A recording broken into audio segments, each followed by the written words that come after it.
नमस्कार, जय हिंद दोस्तों। स्वागत है आपका quick revision classes YouTube channel पर। आप काफ़ी सारे एमसीक्यू कर चुके हैं पिछली क्लासेस में, तो मैंने सोचा आज आपको किसी एक टॉपिक का रिवीजन करवा दिया जाए। गरीबी एक महत्वपूर्ण टॉपिक दिया गया है आपके मुख्य शिविका भर्ती के सिलेबस में। तो भारत में गरीबी आकलन कैसे होता है, कि कौन कौन सी समितियाँ बनी, उन सब के बारे में पूरी डिटेल जानकारी आज के इस वीडियो में आपको दी जाएगी। तो पूरी क्लास को अंत तक देखिएगा, अच्छे से पढ़िएगा, हर एक चीज़ को समझिएगा और कोशिश करिएगा इस सब को किसी कॉपी पर, किसी पेज पर नोट कर लीजिए, ताकि इन चीज़ों का आप अच्छे से रिवीजन कर सकें। और ये सिर्फ आपकी मुख्य सेविका भर्ती में काम नहीं आएंगी, अन्य सभी भर्ती परीक्षाओं में भी काम आ सकती हैं। क्योंकि इकोनॉमी वाले सेक्शन में पीसीएस की परीक्षा हो या यूपीएससी की परीक्षा हो या आपकी एसएससी की परीक्षा हो या आपकी अन्य कोई परीक्षा हो, वहाँ पर इन गरीबी रेखा से जुड़ी हुई समितियों से जुड़े हुए प्रश्न अक्सर पूछे जाते रहे हैं और पूछे जाते रहेंगे। तो इन चीज़ों को ध्यान से पढ़िएगा। प्लीज़ वीडियो को लाइक कर लीजिएगा, चैनल पर नया है तो चैनल को सब्सक्राइब कर लीजिएगा, क्योंकि प्रश्न यहीं से आएगा। पढ़ेंगे आप मेरे साथ तो आपको यकीन आएगा। तो चलिए शुरू करते हैं आज का ये वीडियो।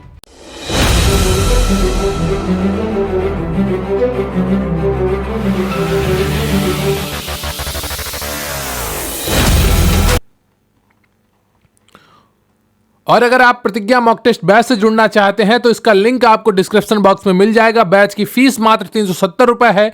इसमें मिलेंगे आपको 30 से 40 मॉक टेस्ट, उनकी पीडीएफ और सॉल्यूशन, आपको मिलेगा special quick revision PDF notes, और इसके अलावा भी बहुत सी चीजें आपको इस बैच में मिलेंगी।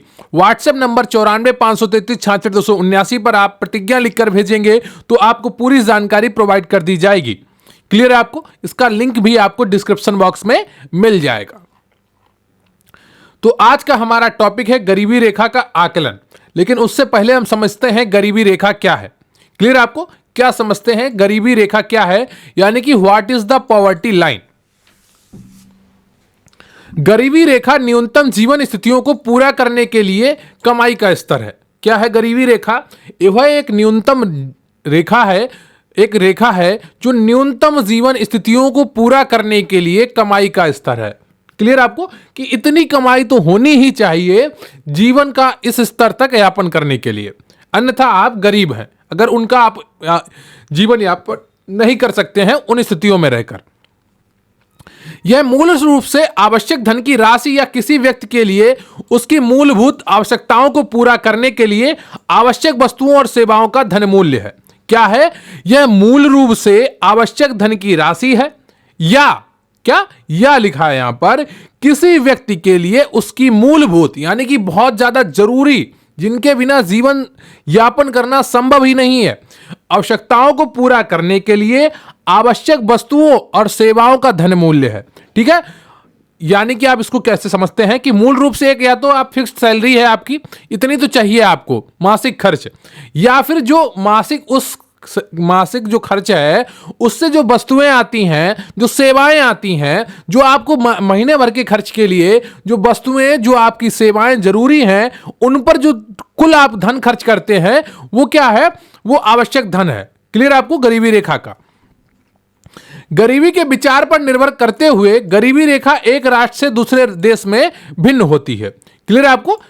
भारत में कुछ और होगी, अमेरिका में कुछ और होगी, पाकिस्तान में कुछ और होगी। इस समय पाकिस्तान में महंगाई बहुत ज़्यादा बढ़ गई है, तो वहाँ की गरीबी रेखा काफ़ी ऊपर हो गई होगी, वहाँ की सैलरी के हिसाब से, वहाँ की करेंसी के हिसाब से। इंडिया में भी वर्तमान समय में महंगाई बढ़ चुकी है, काफ़ी हद तक बढ़ चुकी है, तो यहाँ का भी गरीबी रेखा जो पिछले आंकलन रहे होंगे उससे कहीं ऊपर उठ चुकी होगी, क्योंकि खर्च अब बढ़ गया है। क्लियर आपको? जब खर्च बढ़ेगा तो आपका जो न्यूनतम खर्च था उसमें भी बढ़ोतरी हो जाएगी। जो चीजें आप 4,000 में कर रहे थे वो आज आप 6 से 7,000 में कर पाएंगे, क्योंकि महंगाई बढ़ चुकी है। ये चीजें आप समझ रहे हैं? क्लियर आपको? विकसित देशों में जहां जीवन स्तर और कल्याण की अवधारणा का एक उन्नत मानक मौजूद है, गरीबी रेखा अधिक है, क्योंकि जीवन के मूलभूत मानकों में उच्च खपत की जरूरतें और कई वस्तुएं और सेवाओं तक पहुंच शामिल है। क्लियर आपको? क्या है? विकसित देशों में, जहां जो देश विकसित हैं, जहां जीवन स्तर और कल्याण की अवधारणा का एक उन्नत मानक मौजूद है, गरीबी रेखा अधिक है। यानी कि वहां पर गरीबी रेखा की वैल्यू काफी अधिक है, क्योंकि जीवन के मूलभूत मानकों में उच्च खपत की जरूरतें और कई वस्तुएं और सेवाओं तक पहुंच शामिल है। क्लियर है आपको? कई देशों में इंटरनेट सेवा भी गरीबी रेखा में आती है। क्या कि इतनी इंटरनेट तो महीने में खपत इनको चाहिए ही, तो वहां पर सरकारें इंटरनेट के लिए भी फ्री में प्रोवाइड कराती हैं वाईफाई। दूसरी ओर कई कम विकसित देशों में मूलभूत आवश्यकताएं कम होंगी और जीवन को बनाए रखने के लिए आवश्यक महत्वपूर्ण उपभोग की वस्तुएं भी कम होंगी। क्लियर है आपको? यह इंगित करता है कि गरीबी रेखा किसी विशेष समाज कल्याण मानक द्वारा निर्धारित की जाती है। अब देशों की बात छोड़ो, भारत में ही हर राज्य में, हर शहर में गरीबी रेखा का मानक अलग हो सकता है, क्योंकि जो खर्चा आपको दिल्ली में न्यूनतम जीवन के यापन के लिए जरूरी है वो कानपुर में नहीं जरूरी होगा, वो लखनऊ में जरूरी नहीं होगा, वो वाराणसी में जरूरी नहीं होगा। जो वाराणसी में जरूरी है वो मिर्जापुर में जरूरी नहीं होगा, वो पटना में जरूरी नहीं होगा। हर शहर का खर्चा अलग है, न्यूनतम खर्चा अलग है, हर राज्य का न्यूनतम खर्चा अलग है। गांव में रहने वाले के लिए काफी कम खर्चे में भी अपना जीवन यापन कर सकता है। क्लियर आपको? तो ये चीजें आपको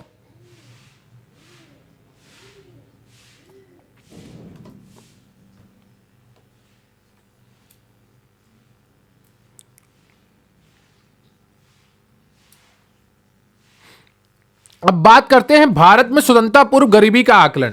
तो भारत में गरीबी के आकलन आज आपका टॉपिक है। सबसे पहले हम देखेंगे स्वतंत्रता पूर्व किस तरह से गरीबी का आकलन हुआ, उसके बाद स्वतंत्रता के बाद से लेकर अभी तक की जितनी भी समितियां बनी है, जितने भी तरीके से आकलन हुआ है गरीबी का, उन सब के बारे में चर्चा करेंगे। तो यहां पर आपके गरीबी का जो आकलन है भारत में, वो पूरा टॉपिक कंप्लीट हो जाएगा और इससे बाहर कोई भी प्रश्न आपके परीक्षा में नहीं आएगा। Pre independence poverty estimation in India. Bharat में गरीबों की गिनती के इतिहास की जड़ें 19वीं सदी से हैं। कब से हैं? 19वीं सदी से भारत में गरीबों की गिनती की जाने लगी। गरीबों का आकलन करने का प्रारंभिक प्रयास दादा भाई नौरोजी का भारत में गरीबी और गैर ब्रिटिश शासन था। क्या? सबसे पहले जो प्रयास किया था भारत में गरीबों के आकलन का भारत में, वो दादा भाई नौरोजी ने किया था। क्लियर आपको? दादा भाई नौरोजी का निर्वाह आधारित गरीबी स्तर। तो इन्होंने एक निर्वाह आधारिट गरीबी स्तर बताया था, वो क्या था उस पर समझते हैं। गरीबी का आकलन करने में दादा भाई नौरोजी के प्रयासों और शोध ने उन्हें 1867-68 की कीमतों पर निर्वाह आधारित गरीबी स्तर बनाने के लिए प्रेरित किया। हालांकि गरीबी रेखा शब्द का कभी भी उपयोग नहीं किया गया था। उन्होंने गरीबी रेखा शब्द का कभी भी उपयोग नहीं किया। इसे चावल या आटा, दाल, घी, मटन, नमक, सब्जियां और तेल के निर्वाह आहार की लागत का उपयोग करके मापा गया था। दादा भाई नौरोजी के अनुसार निर्वाह वह है जो एक व्यक्ति को अपनी मूलभूत आवश्यकताओं को पूरा करने और अपने सामान्य स्वास्थ्य को बनाए रखने के लिए आवश्यक है। क्लियर आपको? तो दादा भाई नौरोजी के अनुसार निर्वाह वह है जो एक व्यक्ति को अपने मूलभूत आवश्यकताओं को पूरा करने और अपने सामान्य स्वास्थ्य को बनाए रखने के लिए आवश्यक है। अब बात करते हैं राष्ट्रीय योजना समिति। क्या? National planning committee. क्लियर आपको? नेशनल प्लानिंग कमेटी ये क्या है? 1938 में राष्ट्रीय योजना समिति का गठन सुभाष चंद्र बोस द्वारा जवाहरलाल नेहरू की अध्यक्षता में प्रोफेसर केटी शाह ने इसके सचिव के रूप में किया था, जिसका उद्देश्य जनता के लिए पर्याप्त जीवन स्तर को सक्षम करने के लिए एक आर्थिक योजना तैयार करना था। क्लियर आपको? 1938 में राष्ट्रीय योजना समिति का गठन सुभाष चंद्र बोस द्वारा जवाहरलाल नेहरू की अध्यक्षता में प्रोफेसर केटी शाह जिसके सचिव थे किया था, जिसका उद्देश्य जनता के लिए पर्याप्त जीवन स्तर को सक्षम करने के लिए एक आर्थिक योजना तैयार करना था। अब इसमें आपको याद क्या करना है कि राष्ट्रीय योजना समिति कब बनी थी? 1938 में बनी थी। अध्यक्षता कौन की थी? जवाहरलाल नेहरू ने की थी। इसके सचिव कौन थे? प्रोफेसर केटी शाह थे। और किसने गठन किया था? सुभाष चंद्र बोस ने किया था। ये चीजें आपको ध्यान रखनी होंगी। राष्ट्रीय योजना समिति की गरीबी रेखा को न्यूनतम जीवन स्तर के संदर्भ में भी स्थापित किया गया था, जिसमें पोषण संबंधी आवश्यकताएं निहित थीं। हालांकि इसे देश की गरीबी रेखा के रूप में वर्गीकृत नहीं किया गया था। स्वतंत्रता के बाद भारत में गरीबी का आकलन, estimation of poverty in India after independence. गरीबी रेखा का आकलन या भारत में गरीबों की संख्या का आकलन विभिन्न समितियों द्वारा कैलोरी खपत या प्रति व्यक्ति आय के आधार पर किया जाता था। प्रथम योजना आयोग कार्यदल, तो first planning commission working group, इन्होंने क्या किया उस पर देखते हैं। गरीबी रेखा का विचार शुरू में 1962 में एक योजना आयोग के कार्यकारी समूह द्वारा स्थापित किया गया था और फिर 1979 में एक टास्क फोर्स द्वारा विस्तारित किया गया था। योजना आयोग द्वारा स्थापित इस कार्य समूह ने ग्रामीण और शहरी क्षेत्रों के लिए अलग अलग गरीबी रेखा तैयार की। क्या? ग्रामीण और शहरी क्षेत्रों के लिए अलग अलग गरीबी रेखा तैयार की है। परिस्थितियां अलग हैं तो गरीबी रेखा भी अलग होनी चाहिए। 1962 के कार्यकारी समूह के अनुसार 5 निवासियों के प्रत्येक परिवार के लिए राष्ट्रीय न्यूनतम ग्रामीण क्षेत्रों में 100 रुपए प्रति माह और शहरी क्षेत्रों में 125 रुपए होना चाहिए। क्या? इन्होंने क्या किया, अगर 5 निवासियों का कोई परिवार है तो उसके लिए न्यूनतम ग्रामीण क्षेत्रों में 100 रुपए प्रति माह का खर्च है और शहरी क्षेत्रों में 125 रुपए होना चाहिए। कब? 1962 में। क्लियर आपको? राज्य द्वारा प्रदान किए जाने वाले स्वास्थ्य और शिक्षा पर होने वाला खर्च इन अनुमानों में शामिल नहीं था। क्लियर आपको? अब बात करते हैं बीएम दांडेकर और एन रथ। 1971 में बीएम दांडेकर और एन रथ ने राष्ट्रीय नमूना सर्वेक्षण एनएसएस के आंकड़ों के आधार पर भारत में गरीबी का प्रारंभिक व्यवस्थित मूल्यांकन किया। अगर आपसे प्रश्न पूछ लिया जाए राष्ट्रीय नमूना सर्वेक्षण के आंकड़ों के आधार पर भारत में गरीबी का प्रारंभिक व्यवस्थित मूल्यांकन किसने किया था, तो आप उसका उत्तर देंगे बीएम दांडेकर और एन रथ ने। क्लियर आपको? पिछले विद्वानों के विपरीत इन्होंने निर्वाह जीवन या मौलिक आवश्यकताओं के मानदंड को गरीबी रेखा के माप के रूप में लिया था। बीएम दांडेकर और एन रथ ने गरीबी रेखा को उस व्यय से प्राप्त करने के लिए देखा जो ग्रामीण और शहरी क्षेत्रों दोनों क्षेत्रों में प्रतिदिन 2250 कैलोरी प्रदान करने के लिए पर्याप्त था। क्या? इन्होंने उपभोग के आधार पर 2250 कैलोरी के आधार पर तय किया। अब बात करते हैं बाइके अलग समिति 1979। बाइके अलग की अध्यक्षता में योजना आयोग द्वारा स्थापित टास्क फोर्स ने पोषण संबंधी आवश्यकताओं और उससे संबंधित उपभोग व्यय के आधार पर ग्रामीण और शहरी क्षेत्रों के लिए गरीबी रेखा तैयार की।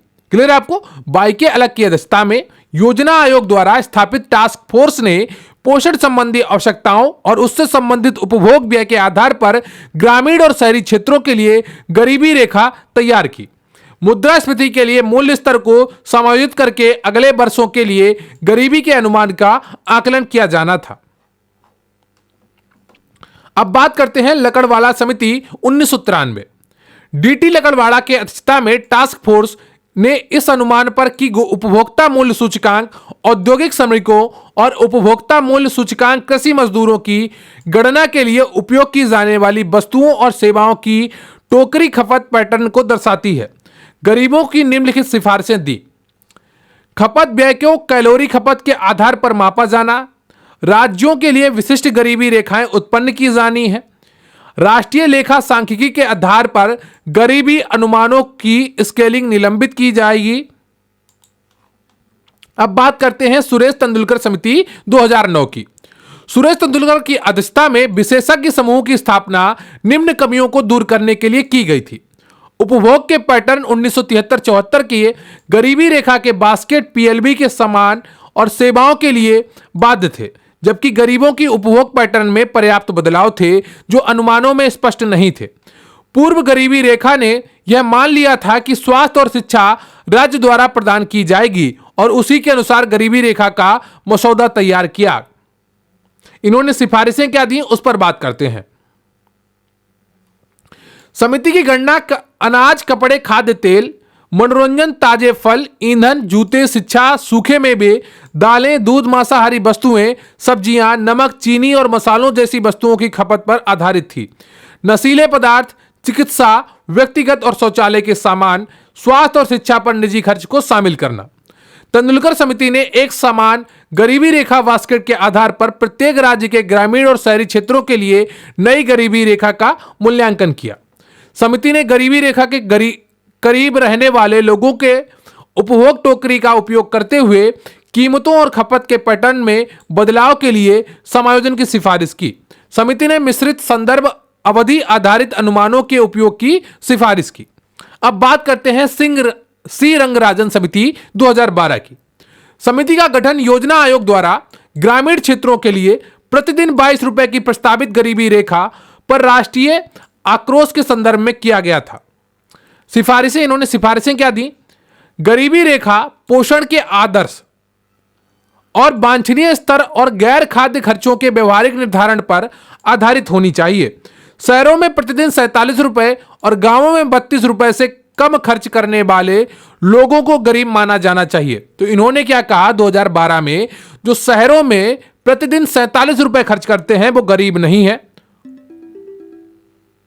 और जो गांवों में 32 रुपए कम खर्च करने वाले लोगों को गरीब नहीं माना। मिश्रित संदर्भ अवधि एमआरपी का उपयोग करने के बजाय इसने संशोधन मिश्रित संदर्भ अवधि एमएमआरपी का सुझाव दिया। किसने दिया? सी रंगराजन समिति ने 2012 में दिया। क्लियर है आपको? अब बात करते हैं अरविंद पनगड़िया टास्क फोर्स की। किसकी? अरविंद पनगड़िया टास्क फोर्स की। यह क्या था? गरीबी के स्तर को निर्धारित करने के लिए एनडीए सरकार ने, जो अभी वर्तमान सरकार है, एक व्यवहार गरीबी सीमा के प्रस्ताव बनाने के लिए नीति आयोग के उपाध्यक्ष अरविंद पनगड़िया के नेतृत्व में एक 14 सदस्यीय टास्क फोर्स का गठन किया। सितंबर 2016 में इसने सरकार को प्रस्ताव दिया कि यदि गरीबी का स्तर निर्धारित किया जाना है तो इस काम को करने के लिए विशेषज्ञों के एक और पैनल को बुलाने की आवश्यकता होगी। इन्होंने क्या कहा कि गरीबी का स्तर इतनी आसानी से निर्धारित नहीं किया जा सकता है और भी विशेषज्ञों के एक पैनल की आवश्यकता होगी। यह किसने कहा? अरविंद पनगड़िया के नेतृत्व में गठित टास्क फोर्स ने। क्लियर आपको? इस समिति ने आधिकारिक तौर पर तेंदुलकरी समिति द्वारा सुझाई गई गरीबी सीमा का समर्थन किया। नीति आयोग ने स्वास्थ्य, शिक्षा और जीवन स्तर के तहत वर्गीकृत 12 मापदंडों पर राज्यों और सूचकांकों की रैंकिंग करके 2021 में एक राष्ट्रीय बहुआयामी गरीबी सूचकांक जारी किया। नीति आयोग का अनुमान है कि भारतीय आबादी का लगभग 25% बहुआयामी गरीब है।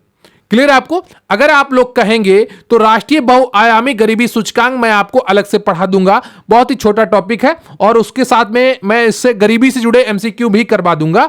लेकिन अगर आप लोग कहेंगे, आपको लगातार तैयारी करते रहना होगा, एक एक चीज को समझते रहना होगा।